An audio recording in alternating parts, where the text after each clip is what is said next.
तो दोस्तों आज की क्लास आर्ट्स कॉमर्स साइंस का एक फुल सेट लेकर आया हूं 80 मार्क्स का, और बहुत ही इंपॉर्टेंट क्लास है मेरे भाई। इससे आप लोग कंप्लीट देख कर जाएंगे। ये जैकबोर्ड के अनुसार मेरे दोस्तों आज मैं आपके सामने एक पूरा कंप्लीट सेट लेकर आया हूं। तो आइए सर बिना देर किए हम लोग क्वेश्चन की ओर मूव करते हैं। और सबसे पहला दोस्तों क्वेश्चन मैं आपके सामने न्यूमेरिकल का क्वेश्चन लेकर आया हूं, और बहुत ही प्यारा सा क्वेश्चन है। और ये न्यूमेरिकल क्वेश्चन मेरे दोस्तों आपके एग्जाम में 3 मार्क्स का आएगा भाई। कितना मार्क्स का? तो बताएंगे सर आपके एग्जाम में 3 मार्क्स का आएगा, और बहुत ही आसान है भाई। यदि एमपीसी का मान यानी दोस्तों मार्जिनल प्रोस्पेंसिटी कंजप्शन का मान अगर हमारा 0.75 दिया हुआ है, और दूसरी बात आपको बताना चाहूंगा, मैं आपको क्रैश कोर्स के अनुसार जितने सारे न्यूमेरिकल करवाया हूं, या मैंने आप लोगों को जो 5 सेट दिया हूं सब्जेक्टिव में, और 5 सेट जो मैं आप लोगों को ऑब्जेक्टिव में दिया हूं भाई इकोनॉमिक्स में, आंख बंद करके क्रैश कोर्स वाले आप लोग ज्वाइन कर लेंगे भाई। यकीन माने मेरे दोस्तों, इससे बाहर आपके पेपर में नहीं आएगी। और अगर आप आर्ट्स, अगर आप साइंस और कॉमर्स बैकग्राउंड से हैं तो इकोनॉमिक्स का एक स्पेशल कोर्स है भाई, याद रखिएगा। आप इकोनॉमिक्स का एक स्पेशल कोर्स है जिसका फी अभी घट चुकी है मेरे भाई। 199 जो मेरे दोस्तों पहले 324 रुपया था, उसे घटा के मेरे भाई 199 कर दिया गया भाई। तो आप जा करके जरूर ज्वाइन कर लेंगे मेरे अंतिम समय में, क्योंकि मेरे भाई उस कोर्स के अनुसार आप लोगों को chapter wise model paper, chapter wise PYQ, chapter wise test series, सारा चीज वहां पे प्रोवाइड किया गया है, क्रैश कोर्स में भी और वहां पे भी। तो आप लोग फटाफट जाकर के ज्वाइन कर लेंगे। आइए सर बात करते हैं। तो एमपीसी का मान अगर 0.75 है तो के का मान पूछा गया सर। देखिए मेरे भाई, के का मान हमें नहीं पता है, तो सबसे पहले आपको पता होना चाहिए कि हमारा फॉर्मूला होता है सर के बराबर 1/1 माइनस एमपीसी, एक फॉर्मूला होता है। ठीक है भाई, के निकालना है, छोड़ दीजिए। 1/1 माइनस एमपीसी का वैल्यू दिया सर 0.75, आसानी से लिखिए मेरे भाई क्या 0.75। अब गौर से देखिए मेरे भाई, अगर इस तरह अगर आपके पास इंटरफेस है तो क्या हम लोग लिख सकते हैं कि के बराबर 1/0.25 क्या लिख सकते हैं, यानी 1 रुपया में अगर हम 75 पैसा को घटाएंगे तो क्या मेरा 25 पैसा बचेगा। अब दोस्तों इस पॉइंट को हटाएंगे तो डबल जीरो चिपकेगा, 2500 के क्या हो जाएगी भाई 100, यानी सर हमारा गुणांक बराबर कितना आ गया सर 4। तो यहां पे आप लिखिए दोस्तों, गुणांक बराबर हमारा कितना आ गया सर 4, आपका आंसर आ गया। बस मेरे दोस्तों आपको इतना लिखना है और आपको 3 मार्क्स लेना है। क्या मेहनत किया भाई मैंने? कुछ किया नहीं, बस हमारा एक फॉर्मूला पता होना चाहिए, जो मेरे दोस्तों मैं आप लोगों को न्यूमेरिकल का 1 मार्क्स का, 2 मार्क्स का, 3 मार्क्स का, 5 मार्क्स का सारा चीज दोस्तों एवरीडे बता रहा भाई। इकोनॉमिक्स का क्लास शाम को 8:30 बजे प्रत्येक दिन क्लास चलती है भाई, स्पेशल क्लास इकोनॉमिक्स के लिए भाई, आर्ट्स कॉमर्स साइंस तीनों के लिए। ठीक है, ये समझ गए भाई। अब आइए सर आपकी स्क्रीन पे एक क्वेश्चन जो अभी आप लोग देख रहे हैं, ये क्वेश्चन मेरे दोस्तों 5 मार्क्स का है भाई। आप लोग सोच रहे सर इतना आसान क्वेश्चन 5 मार्क्स देंगे क्या? बिल्कुल मेरे भाई, आपका जैक बोर्ड का ही क्वेश्चन है, और कहीं ऐसा ना हो कि इस साल इसी क्वेश्चन को उठा के डाल दे भाई। ठीक है, इसलिए ध्यान से सुनिए मेरे दोस्तों। क्वेश्चन है वस्तु की कीमत, प्राइस ऑफ गुड्स, और दोस्तों क्वांटिटी ऑफ डिमांड। ठीक है, तो इससे हम लोग बोलते भाई क्या P1। तो ध्यान से देखिए मेरे भाई, P1 बराबर हमारा दिया है सर 5, P2 बराबर दिया है सर हमारा कितना सर 4। मोहब्बत से लिखिए भाई। आप गौर से देखिए मेरे भाई, क्वांटिटी बराबर कितना दिया है सर हमारा, Q1 बराबर दिया है सर हमारा 20, और Q2 बराबर सर हमारा दिया है सर कितना, तो लिखेंगे सर 30। बहुत सुंदर तरीके से लिखे सर। अभी हम लोगों ने डेल्टा P का मान निकालिए सर। P बराबर क्या होता है sir P2 minus P1। P2 दिया है सर 4, P1 दिया है सर 5, यानी हम बोल सकते हैं सर डेल्टा P बराबर हमारा -1। आसानी से हम लोग डेल्टा P निकाल लिए भाई। इसी तरह से मेरे दोस्तों आपको बहुत ही प्यारा तरीके से डेल्टा Q का मान निकालना है। डेल्टा Q बराबर होता है सर Q2 माइनस Q1।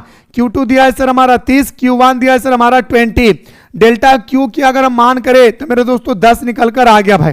अब दोस्तों जब हमारे पास डेल्टा P निकल गया, जब हमारे पास डेल्टा Q निकल चुका है, तो हम आसानी से फॉर्मूला को इस्तेमाल कर सकते हैं भाई।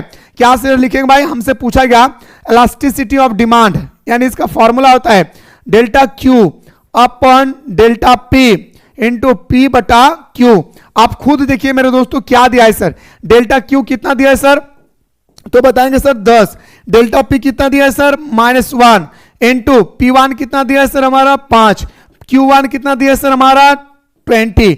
आसानी से लिखिए मेरे भाई। जब देखियो ये 0 से ये 0 कट गया भाई, अब हमारे पास कितना आ गया सर, तो बताएंगे सर 5/-1। मेरे दोस्तों 5 को जब हम 1 से डिवाइड करेंगे, सॉरी भाई यहाँ पे 2 आ गया भाई, आई एम रियली सॉरी भाई। ठीक है, यहाँ पे कितना आ गया मेरे दोस्तों 2 आ गया भाई। ठीक है, अब देखिए दोस्तों 5 को अगर हम 2 से डिवाइड करेंगे तो हमारे पास आएगा क्या भाई -2.5। क्या आएगा दोस्तों हमारा -2.5। तो इस प्रकार हम बोल सकते हैं सर कि हमारा इलास्टिसिटी ऑफ डिमांड हमारा कितना हो गया सर -2.5।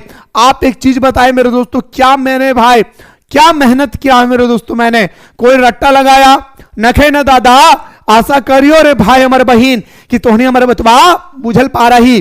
कोई मेहनत किया भाई मैंने नहीं ना भाई, आपको आसानी से दोस्तों 5 मार्क्स मिल गया। क्या रट्टा लगाया, कुछ भी नहीं मेरे भाई, कॉन्सेप्ट। इसलिए बार बार कहता भाई कि नंबरिकल को ध्यान रखेगा, 12 से 15 मार्क्स का नंबरिकल पूछा जाता है भाई। ठीक है, समझ गए भाई। चलिए सर आप मैं आपके सामने लेकर चलता हूं वेरी शॉर्ट क्वेश्चन आंसर भाई, याद रखिएगा very short question answer. Question है सर कि डिफाइंड माइक्रो इकोनॉमिक यानी व्यष्टि अर्थशास्त्र को परिभाषित कीजिए। बाइलिंगुअल भी लेकर आया हूं ताकि आप लोगों को इंग्लिश मीडियम वाला दिक्कत ना हो भाई। ठीक है, और अच्छा लगे ना दादा तो वीडियो को लाइक जरूर कीजिएगा और कमेंट में जरूर बताइएगा भाई, क्योंकि लाइक और कमेंट से हमें मोटिवेशन मिलती है भाई, और मैं आप लोगों के लिए मेहनत करता हूं भाई, भूलिएगा नहीं दादा, आशा करियो ना भाई तू कमेंट कर भी भाई। ठीक हो, तो आइए सर इसके बारे में दोस्तों मैं एकदम साधारण भाषा में आपके पास दोस्तों आंसर लेकर आया हूं बाइलिंगुअल में। देखिए दोस्तों व्यष्टि अर्थशास्त्र और समष्टि अर्थशास्त्र 100% आपके पेपर में पूछेगी भाई, इस बात को याद रखिएगा। तो व्यष्टि अर्थशास्त्र को परिभाषित कीजिए। व्यक्ति अर्थशास्त्र और अर्थशास्त्र की वह शाखा है, व्यष्टि अर्थशास्त्र अर्थशास्त्र की वह शाखा है जिसमें व्यक्तिगत उपभोक्ता फर्म उद्योगों का अध्ययन किया जाता है। व्यष्टि अर्थशास्त्र क्या है, जिसमें एक फर्म, एक परिवार, एक उद्योग के बारे में जब हम लोग अध्ययन करते हैं तो उसे हम लोग व्यष्टि अर्थशास्त्र कहते हैं। बहुत ही आसानी है भाई, ऐसा ही आपको लिखना है भाई। ठीक है, क्वेश्चन नंबर 2।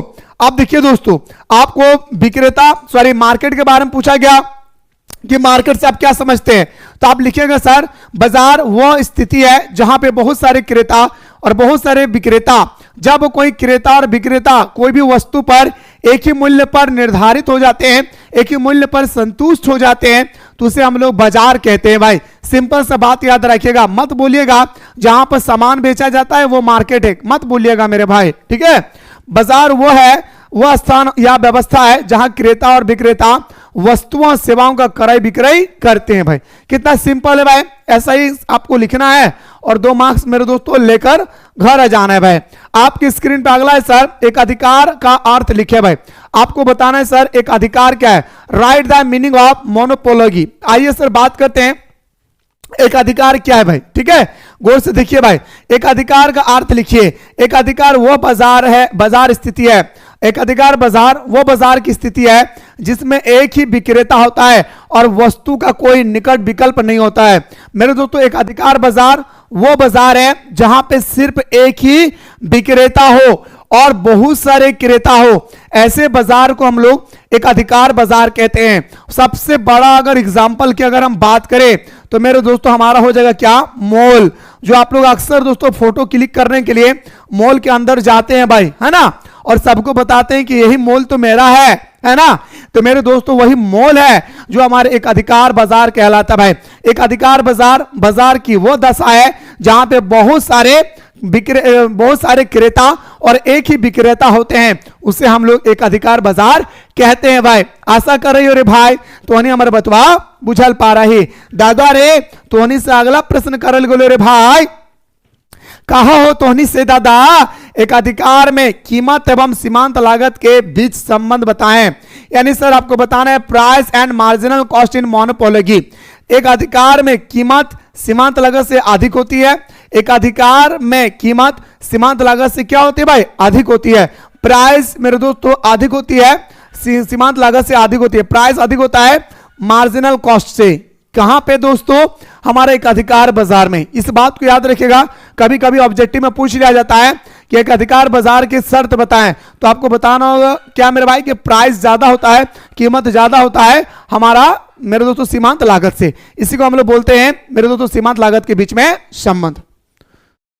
इतना ही लिखना है और 2 मार्क्स लेकर घर आ जाना है भाई। ठीक है, चलिए सर आपकी स्क्रीन पर अगला है सर आर्थिक एजेंट से आप क्या समझते हैं भाई। आर्थिक एजेंट से आप क्या समझते हैं, what do you understand by economic agent, give example. आइए सर बात करते हैं आर्थिक एजेंट के बारे में।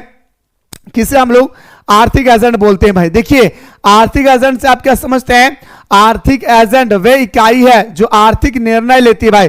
जैसे हम उदाहरण की बात करें, परिवार, फर्म, सरकार, ये सब क्या आता है सर, हमारा आर्थिक एजेंट का एक प्रकार का हमारा उदाहरण है। एजेंट का मतलब क्या होता है भाई, बोल सकते हैं सर एजेंट का मतलब एक तरह का हम एजेंट की बात कर सकते हैं। अगर आप स्कूल में पढ़ाई कर रहे हैं, कॉलेज में पढ़ाई कर रहे हैं, तो आपके स्कूल में मेरे दोस्तों आपके क्लास में एक मॉनिटर होगा, तो वो भी दोस्तों मॉनिटर क्या एक तरह का एजेंट है भाई। मॉनिटर क्या भाई, आपका एजेंट है। आपके स्कूल में बहुत सारे टीचर होगा, उन टीचरों का दोस्तों एक हेड होगा जिसे आप लोग प्रिंसिपल बोलते हैं। प्रिंसिपल क्या भाई, एजेंट है। समझ रहे बात। तो वही कह रहे कि आर्थिक एजेंट वे इकाई है जो आर्थिक निर्णय लेती है। उदाहरण के लिए अगर हम बात करें, परिवार, फर्म और सरकार। अगला क्वेश्चन में बात करते हैं सर, क्वेश्चन नंबर आपके स्क्रीन पे आपका 6 से भाई, कि सरकारी बजट से आप क्या समझते हैं भाई। सरकारी बजट, देखिए दोस्तों सबसे पहले तो आप लोग इस बात को याद रखिएगा कि आपके पेपर में 5 मार्क्स का एक क्वेश्चन आएगा भाई। कौन सा क्वेश्चन सर, कि बजट किसे कहते हैं, बजट के कितने प्रकार होते हैं, उल्लेख करें। What is budget, how many type of budget that is defined. यानी दोस्तों आपको बताना होगा कि बजट 3 प्रकार के होते हैं, अधिक बजट, संतुलित बजट, घाटे का बजट। इसके बारे में आपको डिफाइन करना है। 5 मार्क्स का आएगा। क्रैश कोर्स वाले को मैंने बहुत सुंदर तरीके से बताया। सरकारी बजट, सरकारी बजट सरकार की आय और व्यय का वार्षिक विवरण होती है भाई। सिंपल सा बात है भाई। क्या है sir, government budget is an annual statement of government recipient and expenditure. क्या बोलना है सर, सरकारी बजट सरकार की आय और व्यय का वार्षिक वितरण होता है। सिंपल सा बात है भाई। क्या बात है भाई, एकदम हमारा सिंपल सा फंडा है। इसी तरह से दोस्तों आपको याद करना है और मोहब्बत से मेरे दोस्तों, क्या, अरे बोलिए ना दादा, मोहब्बत से मेरे दोस्तों 2 मार्क्स लेना है और लौट कर घर आ जाना है भाई। आपकी स्क्रीन पे अगला क्वेश्चन है सर, आयात प्रतिस्थापन से क्या समझते भाई। आयात प्रतिस्थापन वह नीति है, वह पॉलिसी है जिसमें विदेशी वस्तुओं के स्थान पर घरेलू वस्तु का उत्पादन किया जाता है। जैसे दोस्तों हमारा जब असहयोग आंदोलन हुआ था, असहयोग आंदोलन में महात्मा गांधी ने कहा था कि विदेशी कपड़ों का बहिष्कार किया जाए और स्वदेशी कपड़ा को अपनाया जाए। इसी को बोलते हैं सर हम लोग क्या, आयात प्रतिस्थापन। याद रखेगा आप क्या बोलेंगे सर, इंपोर्ट सब्स्टिट्यूशन। आयात प्रतिस्थापन क्या है भाई, आयात प्रतिस्थापन वह नीति है जिसमें विदेशी वस्तुओं के स्थान पर घरेलू वस्तुओं का उत्पादन किया जाता है भाई। क्या किया जाता है मेरे भाई, उत्पादन किए जाते हैं भाई। समझ गए भाई। मुझे पूरा विश्वास है मेरे लाडला कि आपको बहुत ही प्यारा तरीके से ये क्वेश्चन भी समझ में आ गया होगा, कहीं कोई तकलीफ नहीं होगी। तो अभी तक मेरे दोस्तों मैं आपको 2 क्वेश्चन न्यूमेरिकल करवाया। एक्चुअली न्यूमेरिकल क्वेश्चन बहुत सारा है जो मैं क्रैश कोर्स में बता रहा हूं भाई, टाइप बाय टाइप। ठीक है, अगर आप भी देखना चाहते हैं तो मेरे दोस्तों आपकी स्क्रीन पे क्रैश कोर्स अवेलेबल है। अगर आप आर्ट्स लिए तो क्रैश कोर्स को ज्वाइन करेंगे, साइंस और कॉमर्स बैकग्राउंड से हैं तो आपको दोस्तों इकोनॉमिक्स का स्पेशल कोर्स को ज्वाइन करना है। अब आइए सर हम लोग 3 मार्क्स की क्वेश्चन की ओर मूव करते हैं। उससे पहले मैं चाहता हूं दोस्तों 3 मार्क्स की ओर क्वेश्चन की ओर मूव करने से पहले मेरे दोस्तों सबसे पहले मैं आपके सामने ऑब्जेक्टिव क्वेश्चन भी दिखाऊं कि आखिर ऑब्जेक्टिव में भी किस प्रकार से क्वेश्चन पूछे जाएंगे भाई। क्वेश्चन देखिए कि अर्थव्यवस्था की किस समस्या का संबंध उत्पादन की तकनीक के चयन से है। तो भाई सिंपल सा बात है sir, what do you produce, यानी सर हम लोग क्या उत्पादन करें। सिंपल सा बात है सर, क्या उत्पादन करें। समझ रहे भाई, क्या उत्पादन करें, एकदम मेरे दोस्तों क्या भाई, सिंपल सा बात है भाई। ठीक है, कि अर्थव्यवस्था की किस समस्या का उत्पादन की तकनीक के चयन से है, क्या उत्पादन करें। सिंपल सा आंसर है भाई। आपके स्क्रीन पे अगला क्वेश्चन है सर कि कुल उपयोगिता अधिकतम होती है जब सीमांत उपयोगिता। इस क्वेश्चन को तो मेरे दोस्तों 10-12 बार स्टार लगा लीजिए भाई, 4-5 बार नहीं भाई, 10-12 बार स्टार लगा लीजिए। ये क्वेश्चन आएगा नहीं भाई, आपके पेपर में आएगा नहीं भाई, आएगा ही, इस बात को गारंटी देता भाई। ठीक है, इसमें 3 क्वेश्चन बनती है भाई। जब हमारा सीमांत जब हमारा कुल उपयोगिता बढ़ती है तो सीमांत उपयोगिता घटती है। जब हमारा कुल उपयोगिता अधिकतम होती है तो सीमांत उपयोगिता 0 होती है। जब हमारा कुल उपयोगिता घटती है तो सीमांत उपयोगिता ऋणात्मक होती है भाई। ठीक है, तो यहां पे क्या पूछा गया, जब कुल उपयोगिता अधिकतम होती है तो सीमांत उपयोगिता क्या होती है भाई, 0 होता है भाई। जब हमारा अधिकतम होगी तो क्या होगा भाई, 0 होगा। इस बात को याद रखिएगा। 3 प्रश्न यहां पे छपती है आपके पेपर में। अगला क्वेश्चन बात करते हैं सामान्यतः एक उदासीन वक्र होता है भाई। आपसे पूछा गया जनरली एंड इनडिफरेंशिएशन कर्व। आपको बताना है सर एक उदासीनता वक्र होती है भाई। जो हमारा उदासीनता वक्र होती है वो क्या होता है सर, मूल बिंदु की ओर नतोदर होती है। या दोस्तों मूल बिंदु की ओर उत्तल होती है। इस बात को याद रखिएगा, बहुत इंपॉर्टेंट क्वेश्चन है लाडला, याद रखिएगा। तो है ना, मां तेरे पसीने की हर एक बूंद को मैं मोती से चमकाऊंगा, मां तेरे पसीने की हर एक बूंद को मैं मोती से चमकाऊंगा, तू सपने बड़े देखना मां, मैं पूरा करके दिखलाऊंगा। रिजल्ट के दिन में दोस्तों आपका इतना मार्क्स आना चाहिए कि आपकी मेहनत की वजह से आपके मां बाप का नाम रोशन हो, आपकी मेहनत की वजह से आपके गांव का नाम रोशन हो, आपकी मेहनत की वजह से आपके शहर का नाम रोशन हो, और आपकी मेहनत की वजह से पूरे शहर में आपका ही बोलबाला चले, मां बाप का बोलबाला चले। वो दिन के इंतजार कीजिए मेरे भाई। रिजल्ट माना कि भविष्य तय नहीं कर सकती है, लेकिन रिजल्ट के अंदर में इतनी ताकत होती है, एक कागज के टुकड़े के अंदर में इतनी ताकत होती है कि खिले हुए चेहरे को मुरझा देती है और मुरझाए हुए चेहरे को खिला देती है। निर्भर आप पर करती है मेरे दोस्तों कि आप खिले हुए चेहरे को मुरझाना चाहते हैं या मुरझाए हुए चेहरे को खिलाना चाहते हैं। भाई आइए क्वेश्चन में बात करते हैं। सामान्यतः एक मांग वक्र की ढाल होती है। भाई आपसे पूछा गया कि मांग वक्र की ढाल कैसी होती है, भाई तो बताएंगे सर ऋणात्मक। देखिए दोस्तों, मांग वक्र की ढाल पूछे या आपसे बजट की ढाल पूछे, आपको हमेशा ऋणात्मक ही बताना है, नेगेटिव बताना है भाई। ठीक है, आपकी स्क्रीन पे अगला है भाई, एक सरल रेखा मांग वक्र के मध्य बिंदु पर मांग की कीमत लोच एक होती है। भाई क्या होती है सर? हमारा मांग की लोच एक होती है भाई। ठीक है, चलिए अगला क्वेश्चन बात है सर, क्वेश्चन नंबर 6। निम्नलिखित में से किस वक्र का आकार उल्टा यू आकार जैसा होता है? भाई उल्टा यू आकार जैसा होता है दोस्तों, ये आपको बताना होगा भाई। किस वक्र का आकार जो होती है उल्टा यू आकार जैसा होता है? तो औसत उत्पाद का, एवरेज प्रोडक्ट का। क्या बताएंगे सर? हमारा औसत उत्पाद का। ठीक है, चलिए सर आपकी स्क्रीन पे अगला क्वेश्चन है सर, और बहुत इंपॉर्टेंट क्वेश्चन है मेरे भाई, और मैं पहले ही आप लोगों को क्रैश कोर्स वाले को ये क्वेश्चन बता चुका हूं और कहा भी हूं, ये क्वेश्चन पेपर में टपकेगा। आपका quantity equal to A alpha के बीटा में पैमाने के प्रतिफल का मान क्या होता है? तो अल्फा और प्लस बाय क्या होते हैं? बीटा। ऑप्शन नंबर हमारा क्या हो जाएगा सर? ए हमारा राइट आंसर होगा। आपकी स्क्रीन पे अगला है सर, जब सीमांत लागत औसत लागत से कम होती है, जब हमारा सीमांत लागत औसत लागत से कम होती है, तब औसत लागत क्या होती है भाई? जब सीमांत लागत, याद रखिएगा, औसत लागत से कम होती है, तब दोस्तों औसत लागत क्या होती है? आपसे पूछा गया है। तो औसत लागत मेरे भाई क्या होती है भाई? घटती है। यानी सर हम बोल सकते हैं ऑप्शन नंबर हमारा ए इसका राइट आंसर होगा। आपकी स्क्रीन पे अगला क्वेश्चन है सर, उत्पादन की मात्रा में परिवर्तन करने पर किस लागत में परिवर्तन नहीं होता भाई? उत्पादन की मात्रा में परिवर्तन करने पर किस मात्रा में मेरे दोस्तों परिवर्तन नहीं होता, ये आपसे पूछा गया। तो बताएंगे सर कुल स्थिर लागत। क्या बताएंगे सर? Total fix cost. इसी को हम बोलते हैं टीएफसी। और टीएफसी हो, टीबीसी हो, एबीसी हो, ये आपके पेपर में भर भर के क्वेश्चन आएगा नंबरिकल से। तो आप लोग एप्लीकेशन वाले अगला क्लास जो हमारा होगा वो मैं आपको यही बताऊंगा, एबीसी याद रखिए, एएफसी के बारे में ही आप लोगों को बताऊंगा कैसे क्वेश्चन एग्जाम में आती है भाई। आपके स्क्रीन पर अगला क्वेश्चन है सर कि निम्नलिखित में से किस बाजार में एक फर्म की कीमत स्वीकृत होती है भाई? एक फर्म की कीमत स्वीकृत होती है दादा, तो वो होता है हमारा पूर्ण प्रतियोगिता बाजार में। पूर्ण प्रतियोगिता बाजार की वह स्थिति होती है जहां पे बहुत सारे क्रेता, बहुत सारे विक्रेता होती है, और वस्तु का मान दोस्तों, वस्तु का जो मूल्य होता है वो एक ही होता है। इस बात को भी याद रखिएगा। और मैं आपको बताना चाहूंगा ये क्वेश्चन आपके पेपर में 5 मार्क्स का छपेगा भाई। ठीक है, चलिए आपकी स्क्रीन पर अगला क्वेश्चन है सर कि एक पूर्ण प्रतियोगिता फॉर्म के संतुलन के लिए निम्न में से कौन सा विकल्प सही है भाई? पूर्ण प्रतियोगिता फॉर्म के लिए कौन सा विकल्प सही है? तो बताएंगे सर हमारा मार्जिनल रेवेन्यू और हमारा मार्जिनल कॉस्ट दोनों दोस्तों क्या होता है? 0 होता है। ये दोस्तों इक्वल होता है, 1 होता है। एक फॉर्मूला से तो भाई तीनों निकाल सकते हैं भाई। देखिए मार्जिनल रेवेन्यू, मार्जिनल कॉस्ट बराबर कितना भाई? 0। देखिए मार्जिनल रेवेन्यू, ठीक है, बराबर ये माइनस उधर जाएगा तो क्या होगा सर? हमारा प्लस होगा। ये भी हमारा निकल चुका है। इसी तरह से जब इसको हम डिवाइड करेंगे मार्जिनल कॉस्ट को, तो हमारा 1 निकल का आएगा। तो ऑप्शन नंबर क्या आ जाएगा सर? डी। समझ रहे भाई? चलिए सर आपकी स्क्रीन पे अगला क्वेश्चन भाई, आपकी स्क्रीन पे ग्राफ से क्वेश्चन दिया गया भाई कि निम्नलिखित रेखाचित्र से पूर्ति लोच किस मान की माप है भाई? पूर्ति लोच आपसे पूछा गया दोस्तों, किस मान की माप है भाई? तो बताएंगे सर हमारा 1 से कम। क्या बताएंगे सर? हमारा 1 से कम। आपकी स्क्रीन पे अगला है सर, एक मुक्त कर लगाने से किसी वस्तु की पूर्ति पर क्या प्रभाव होता है?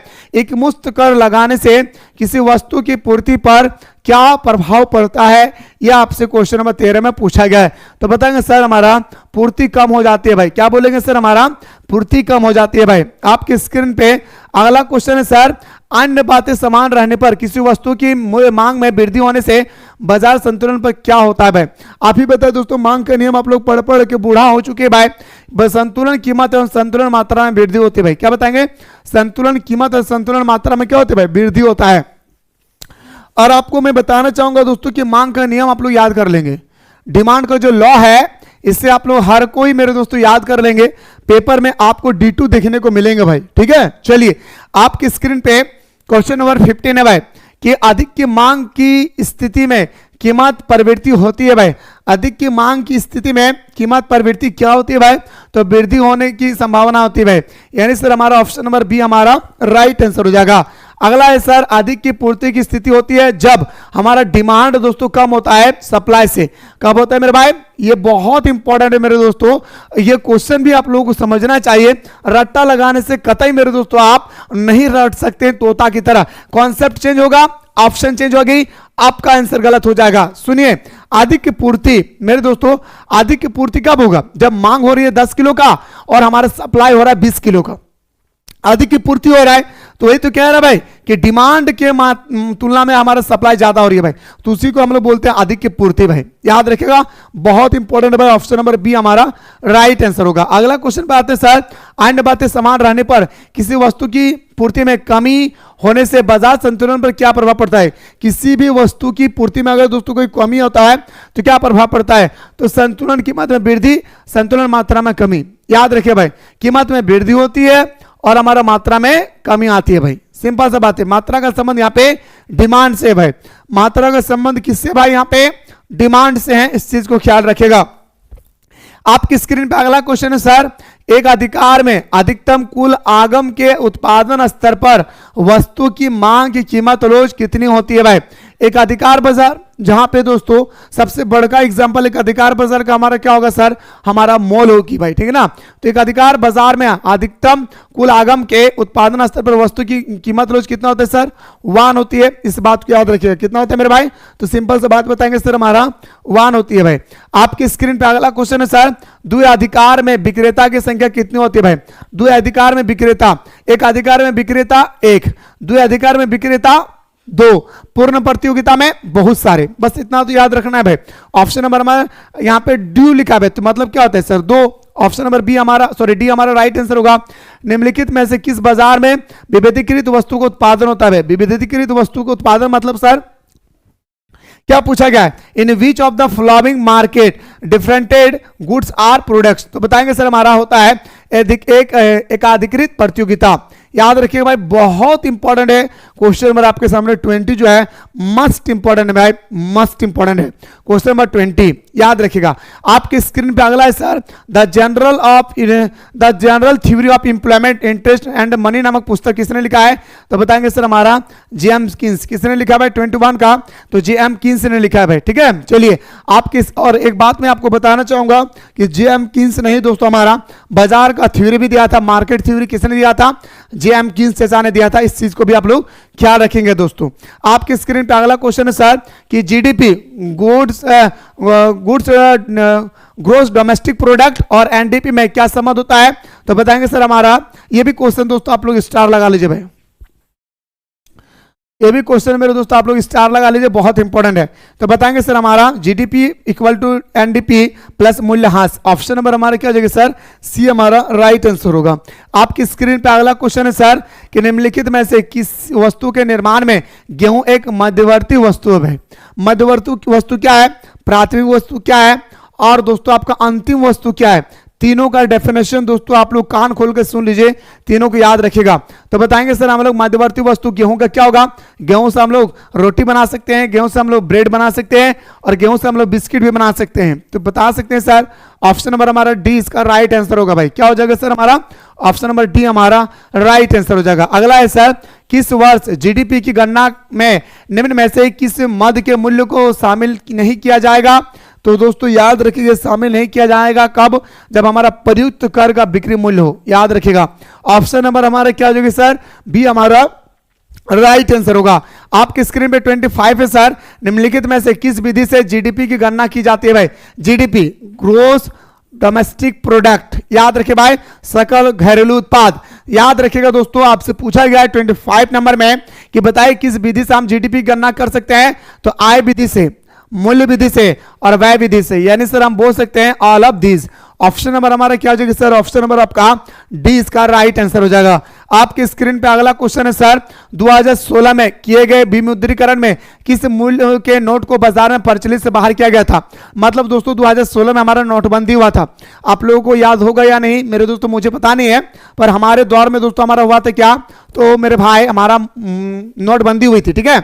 और उस नोटबंदी में दोस्तों पैसा को चेंज किया गया था, तो 500 और 1000 के नोट को दोस्तों चेंज करके 2000 का नोट निकाला गया था भाई। कितना हजार का, 2000 का नोट निकाला गया था। 500 और 1000 का नोट को बंद करके 2000 का नोट निकाला गया। फिर कुछ दिन के बाद दोस्तों 2000 का नोट को भी बंद कर दिया। समझ रहे भाई। चलिए सर, आपकी स्क्रीन पे अगला क्वेश्चन है सर, निम्नलिखित में से कौन सा एक कार्य क्षेत्र केंद्र बैंक का नहीं भाई। केंद्र बैंक का कार्य नहीं भाई। क्वेश्चन नंबर 27 पूछा गया, केंद्र बैंक का कौन सा काम है दोस्तों जो केंद्र बैंक का नहीं है।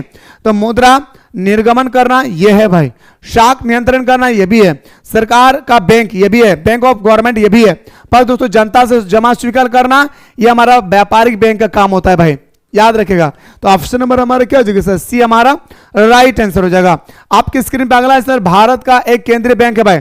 भारत का केंद्रीय बैंक हमारा रिजर्व बैंक ऑफ इंडिया भाई, जिसकी स्थापना 1 अप्रैल 1935 को इसकी स्थापना होती है और 1949 में दोस्तों इसका राष्ट्रीयकृत होता है।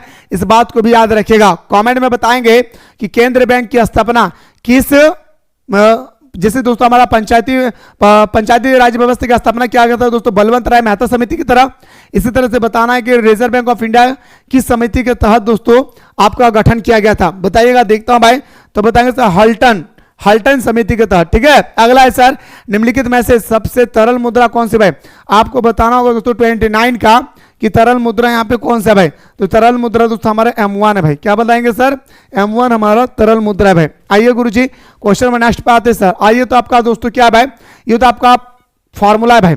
ये आपका क्या है मेरे लाडो, तो बताएंगे सर ये आपका सूत्र है भाई। क्या है दादा, ये आपका सूत्र है। तो उपभोग फलन C = हमारा A + BY। और यहीं पे मैं आपको बताना चाहूंगा, एप्लीकेशन वाले गौर फरमाएंगे, चाहे आप क्रैश कोर्स किए हैं, ज्वाइन किए हैं आपका इंग्लिश इकोनॉमिक्स स्पेशल, आज जो आपको नाइट में क्लासेस होगी ना, वो क्लास यही पे चलेगा मेरे भाई। जो 5 मार्क्स का पेपर में, आपके पेपर में ये जो क्वेश्चन नंबर 30 देख रहे हैं ना, ये फॉर्मूला है भाई, और 5 मार्क्स का आपके पेपर में आएगा भाई।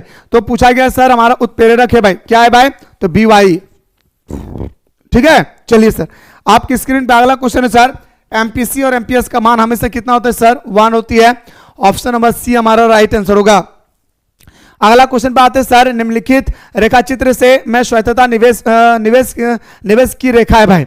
What is the line of ऑटोमोस investment in the following diagram. बताना होगा दोस्तों कौन सा डायग्राम हमारे इन्वेस्टमेंट को दर्शाता है। तो CD, क्या बताएंगे सर हमारा CD। ऑप्शन नंबर क्या जाएगा सर हमारा सी इसका राइट आंसर होगा, ठीक है। और भी क्वेश्चन है दोस्तों, इस तरह से आप लोग देखते रहेंगे भाई। जैसे ये क्वेश्चन पूछा गया भाई, ध्यान से देखेंगे, पूछा गया दोस्तों क्या कि MPS का मान अगर 0.4 है तो K का मान बता, तो K बराबर फॉर्मूला होता है भाई 1/MPS, ठीक है। तो K का वैल्यू निकालना है, छोड़ दीजिए, 1/MPS का वैल्यू दिया है 0.4, ठीक है भाई। तो K बराबर करेंगे सर 1/0.4 को हटाएंगे सर हमारा यहाँ पे क्या आ जाएगा सर हमारा 4, 0 काटेंगे तो पॉइंट काटेंगे तो यहाँ पे 0 बैठेगा, यानी 5/2 काटेंगे तो हमारा होगा कितना भाई 2.4। तो बता सकते हैं भाई ऑप्शन नंबर डी हमारा राइट आंसर होगा। ऐसा ही प्रश्न मेरे भाई आपके एग्जाम में आएंगे, घबराना नहीं है भाई। मैं फिर से कह रहा हूं, आप लोगों को थोड़ा सा भी घबराना नहीं है कि सर आखिरकार किस प्रकार हमारे एग्जाम में क्वेश्चन आएंगे। थोड़ा सा भी आप लोगों को टेंशन नहीं लेना है। मैं जितना बताया हूं क्रैश कोर्स में, आंख बंद करके मेरे दोस्तों आप लोगों को कवर कर लेना भाई। यकीन माने लाडला कि उससे बाहर आपके पेपर में नहीं आएगा भाई। कि निम्न में से प्रत्यक्ष कर का एक उदाहरण कौन सी नहीं है भाई। प्रत्यक्ष कर का उदाहरण नहीं है भाई, ये आपको बताना होगा भाई। तो प्रत्यक्ष कर का उदाहरण नहीं हमारा वस्तु एवं सेवा, यानी दोस्तों हमारा जीएसटी याद रखे दोस्तों, हमारा जीएसटी कब लागू किया गया था आप लोग बताएंगे भाई, 2017 जुलाई का महीना था भाई, ठीक है। तो जीएसटी को दोस्तों हम लोग प्रत्यक्ष कर में शामिल नहीं कर सकते हैं। अगला ऐसे सार्वजनिक वस्तु का एक उदाहरण कौन से भाई, सार्वजनिक वस्तु जो सबका हो, कार सबका है, चॉकलेट सबका है, क्या सड़क सबका है? जी हाँ भाई, सड़क आपका भी जितना है उतना हमारा भी है। और भी क्वेश्चन है दोस्तों, मेरे पास इतना टाइम नहीं है कि मैं आपको बताऊं दोस्तों, जो भी बचा हुआ है ये मैं एप्लीकेशन वालों में दोस्तों बता दूंगा, एप्लीकेशन में नाइट में। थोड़ा सा भी बेफिक्र होकर दोस्तों, एकदम थोड़ा सा भी टेंशन ना ले, जितना बताओ उतना कर लेना भाई, ठीक है। यहां से जितना क्वेश्चन बचा है 3 मार्क्स का, 5 मार्क्स का, वो सारा क्वेश्चन मेरे भाई मैं आप लोगों को आपका एप्लीकेशन में कवर करवा दूंगा। मुलाकात करता हूं दोस्तों नेक्स्ट वीडियो में।